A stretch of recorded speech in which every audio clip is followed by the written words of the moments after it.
ভেঙে দেখবো যে আমার ঘরে কত টাকা জমেছে। তো চলো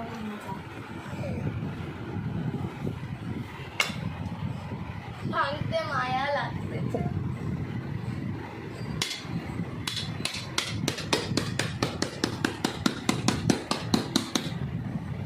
দেখি দেখি দেখি দেখি দেখি দেখি এইভাবে না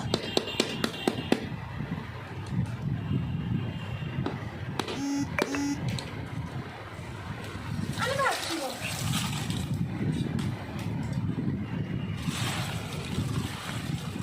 ঠিক আছে। ছড়ায় না এত টাকা জমেছে আমাদের। চলো ভেঙে দেখ।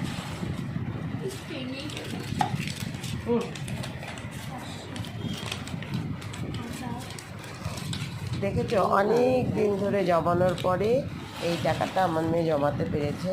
এখানে একটু মানে জন্মদিনের টাকাগুলো আছে, আমরাও দিয়েছি আছে। কেউ জামা দিদি বলছে জামা দেবো না মা, তা তোমাকে আমি টাকা দেবো, সেরকম করে জমিয়েছে অনেক দিন।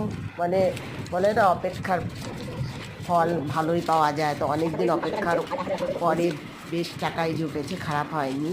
আমরা এখন আলাদা আলাদা করে নিচ্ছিলাম যে মানে কোনটা 100 টাকা, কোনটা 200 টাকা, এরকম করে 500 টাকা যেগুলি আলাদা আলাদা করে রাখছিলাম। পরে আমরা গুনে দেখবো কয় টাকা হয়েছে। তো আমার মেয়ে এত কষ্ট করে ঘরটা বানিয়েছিল, তো ঘরটা প্রথমেই ওর ভাঙতে একটু কষ্ট হচ্ছিলো। আর বললাম টাকাগুলো বের করে নিয়ে আবার তোমাকে নতুন ঘর কিনে দেবো, তুমি আবার জমাবা।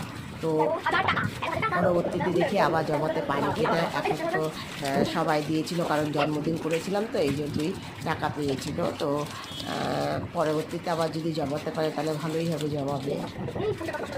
তো দেখো আমি ঘরটা ভেঙেছি, আমার ঘরটা ভাঙতে খুব মায়া লেগেছিলো। তো আমি টাকাগুলো গুনছি, আমার মাসিও গুনছে।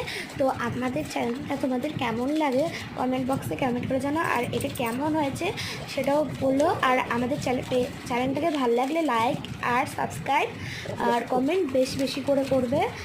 আর টাকাগুলো কি করবো বলো তো? কি জানি এই টাকাগুলো কি করবা তুমি? এই টাকাগুলো একটু পরে জন্য রেখে দেবো ব্যাংকে, পরবর্তীতে তোমার কাজে লেগে যাবে। ঠিক আছে, তো তো আজকের মতন টাটা, আবার দেখা হবে নেক্সট ভিডিওতে।